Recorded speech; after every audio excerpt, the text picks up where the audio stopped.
What is up, DS3TV? We are back for another video. This one was another suggested video by you guys, the subscribers. And yeah, this one is why Armenia and Azerbaijan are at war. So yeah, let's look at the video and yeah, let's get into it. Also, subscribe to the channel. Want to get 1,000 subscribers by Valentine's Day. And also, put videos that you want me to watch in the comment section down below. And yeah, let's get into it. And without further ado, are high in the South Caucasus. Armenia and Azerbaijan are waging a war that involves aerial drones, ballistic missiles, special forces, and other systems of weaponry. At the heart of the hostilities is Karabakh, a region that is occupied by the armed forces of Armenia but internationally recognized as part of Azerbaijan. After the 1994 exodus of ethnic Azerbaijanis, the area has acquired an exclusive Armenian character. Peace talks have been ongoing for 27 years, but no shred of progress has thus far been made. The current war is thus the result of diplomatic failure. So, let's go over the events that led to this point and then see how the hostilities are progressing. I'm your host Shirvan and welcome to Caspian Report. Digital life makes things easier, but it also leaves you exposed.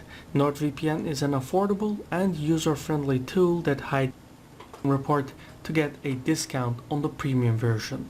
One of the most common practices of Soviet authorities was gerrymandering boundaries, setting up communities against one another.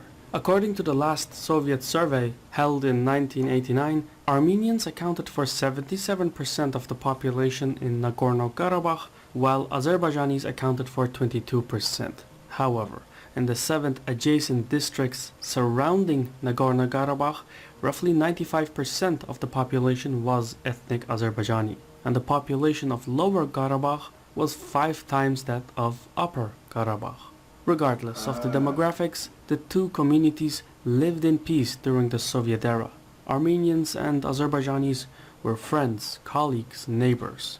But things started falling apart in the final years of the Soviet Union. Armenia laid territorial claims against Azerbaijan, ethnic tensions erupted, and the trust that had been painstakingly constructed over the decades collapsed within weeks. Shots were fired, an insurgency took hold, and in 1992 a full-scale war ignited. The fighting was gruesome, with war crimes being committed and cities being razed to the ground. Armenian forces came out on top, and in the process they ethnically cleansed Azerbaijanis from Nagorno-Karabakh and the surrounding districts. Nearly 700,000 Azerbaijanis had to abandon their homes in Karabakh to make room for 150,000 Armenians. Obviously, this brief summary does no justice to the history of the conflict, so have a look at our previous report on this topic for more. In any case, a ceasefire was signed in 1994, and peace talks started between Armenia and Azerbaijan, with Russia, France and the United States acting as the primary mediators.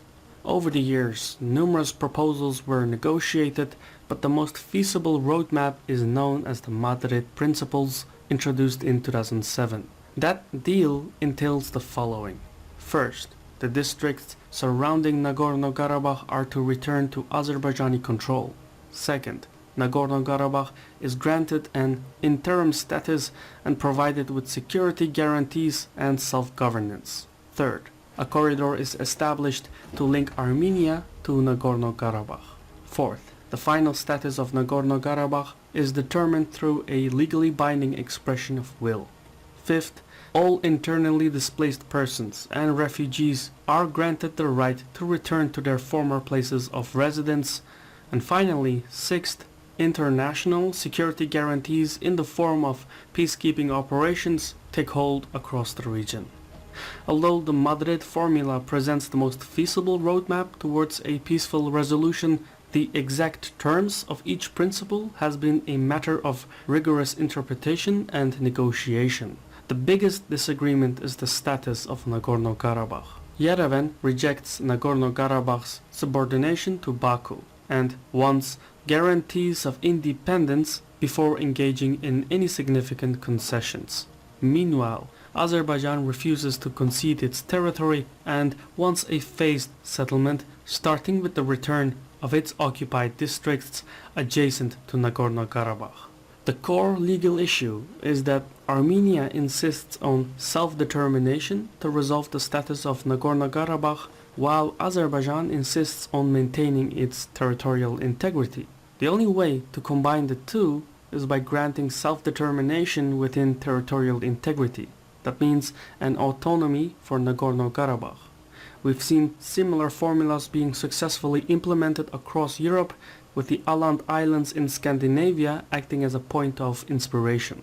But skeptics argue that Armenia and Azerbaijan are nothing like Finland and Sweden, while supporters say that the formula is better than armed conflict.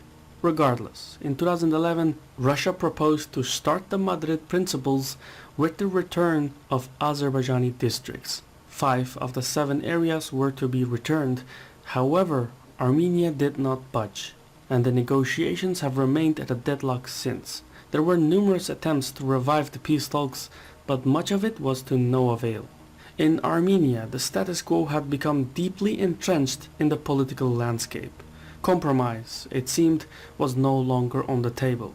So, in the next few years, instead of negotiating, the Armenian leadership in Nagorno-Karabakh incorporated the Azerbaijani districts into its administration.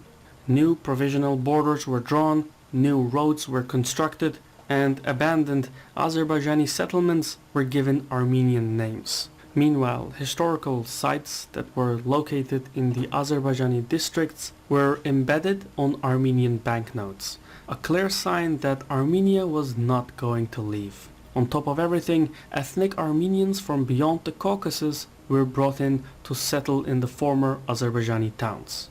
These dangerous, irreversible, and provocative actions illustrated that Armenia was effectively annexing the entirety of Karabakh, including the Azerbaijani district. My question is, why does Armenia care so much about the region? Maybe somebody in the comments could tell me about it. Like, why do they care so, like, preciously about it? Because they didn't have the region at first, and they were doing fine without the region at first. I don't know. Districts. Not surprisingly, the peace talks remained paralyzed. There were some genuine attempts to revive the negotiations, but none of it worked. Political rhetoric became increasingly belligerent on both sides. Azerbaijan warned to take back its territories by force, while Armenia threatened to take even more territories in the next war. By 2020, the negotiations had been ongoing for 27 years, with nothing to show for. Not a single village or town had been returned to Azerbaijani control, and domestic pressure from the hundreds of thousands of displaced Azerbaijanis was mounting. With the way things were, an armed conflict was inevitable, and in mid-October 2020, large-scale hostilities erupted along the line of contact. However, the noteworthy thing with the current hostilities are the unwritten rules of engagement. Since Karabakh is, without doubt or reservation, recognized as part of Azerbaijan, and since the Azerbaijanis are fighting primarily against hostile forces within the Karabakh battle space, the international borders of Armenia and Azerbaijan have remained largely free of violence. With the war being restricted to Karabakh, the conflict gains a most complicated geopolitical flavor. Russia, for example, is a military ally of Armenia and maintains a military base there. So it was expected that the Russians would come to the aid of their ally. Putin, however, has rejected to do so because the fighting is taking place not on the territory of Armenia, but in Karabakh, which belongs to Azerbaijan. So in legal terms, Russia cannot get involved as long as there is no danger to the Republic of Armenia. That explains part of the reason why Russia has remained indifferent. The other reason is that Putin detests the new Armenian Prime Minister, Pashinyan, for his anti-Russian activities within Armenia. Since coming to power in 2018, Pashinyan's government steadily replaced pro-Russian government officials with pro-Western lawmakers in an effort to diminish Armenia's reliance on Russia. However, these anti-Russian actions have raised alarm bells in the Kremlin, and the Russians have been looking to reverse the pro-Western process. Interestingly, the former President Kocharyan, who is a rival of Pashinyan and enjoys good relations with the Russian leadership, is back in the political scene. So Russia might be eyeing for a change of leadership in Yerevan. The final reason for Russia's indifference is because of its relationship with Azerbaijan, which has never been better. In fact, Azerbaijan is perhaps the only neighbor of Russia that maintains an independent foreign policy and yet is not hostile to Russia.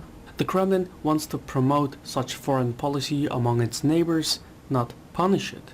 These three reasons, international boundaries, disapproval of Yerevan's policy, approval of Baku's foreign conduct, are the conditions for Russia's involvement. Meanwhile, for Iran, the situation in Karabakh presents a dilemma. Traditionally, Iran has allied with Armenia for fear of an assertive Azerbaijan. The thing is, roughly a quarter of Iran's population is ethnic Azerbaijani who live in the north of the country. To keep a watchful eye on secessionism within its borders, Iran maintains an unwritten alliance with Armenia. However, since the start of the recent hostilities in Karabakh, military equipment has been spotted being transported through Iran into Armenia. This has deeply upset the Azerbaijanis in Iran, which has resulted in protests in major Iranian cities, as well as attacks on the border checkpoint with Iran and the road connecting to it. Since these events, the Iranians have dialed back their open support for Armenia with the aim to ease social tensions in their northern provinces. That said, doing nothing is no option either. Azerbaijan operates a large fleet of Israeli drones and loitering munition and maintains deep-running political, commercial and military ties with Israel. Should Baku succeed in retaking Karabakh, the Iranians fear that Israel would gain a strategic foothold in Azerbaijan, possibly allowing for Israeli military operations against Iran in the future. In Turkey, things are less complicated. Turks and Azerbaijanis enjoy a special relationship on all fronts. Azerbaijani pipelines go across the Turkish countryside, mutual investments are at an all-time high, and there is deep-rooted affinity at the public level. However, Turkey's attitude to the Karabakh conflict has traditionally been passive.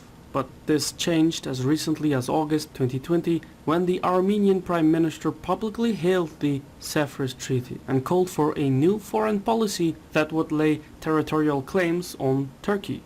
Big mistake, because this immediately turned Turkey into an active supportive player, much like Russia. A few weeks later, Turkey would sell a large batch of unmanned aerial vehicles to the Azerbaijani military. Now, looking at things from a macro perspective, the South Caucasus is a place where foreign policy is driven by the neighboring powers, Russia, Turkey, and Iran. Whenever the relationship between these three changes, the results immediately affect Georgia, Armenia, and Azerbaijan. With the status quo disrupted, policymakers in Baku gained the confidence to step beyond their comfort zone and pursue military objectives in Karabakh. And that war has been going in Azerbaijan's favor. In fact, military gains are evolving faster than we can produce a video on it. So, here is a summary instead. Azerbaijani drones are operating with impunity over the Karabakh airspace. Its special forces have taken strategic heights, while its regular troops have taken control over the southern flank. This exponentially widens Baku's military options, including the ability to strike at the arteries of Karabakh's logistics. On the other side, things are not looking so good for Armenia. It is losing more than a dozen military vehicles a day, and the number of casualties is surging. The level of attrition is unsustainable and is rapidly diminishing Armenia's capacity for counterattacks. For example, at one point during the fighting, Armenian forces lost 33 tanks, 36 trucks, and dozens more vehicles within 48 hours. With such heavy losses, the backbone of the Armenian military is collapsing fast. Thus far, the cumulated losses amount well over $2 billion, which will take Yerevan a good decade to recover. Azerbaijan likely has just as many human casualties, but it has captured more military vehicles than it has lost.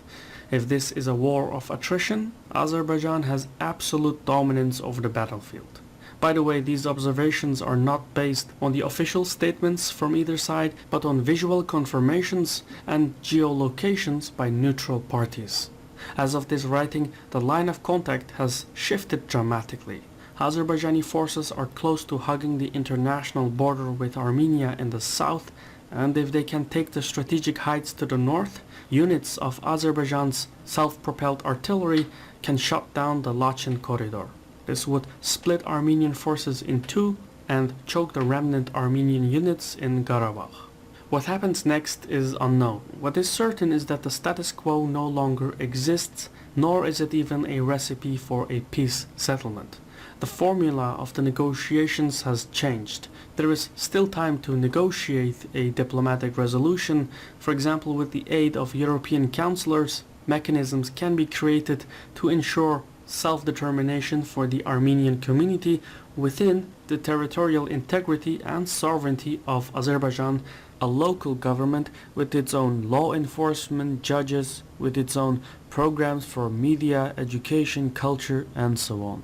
Admittedly, the road ahead will be difficult and take time, but anything worthwhile is hard work. There is enough room for both communities to live and thrive in Karabakh, as it was in the past. It's not too late yet for such an arrangement, but time is running out. I've been your host Shirvan from Caspian Report. If you approve of the work we do, That was really good and informational. But yeah, so great video. Talk to you guys in the next video. Happy Christmas Eve, and yeah, talk to you guys in the next video, and peace.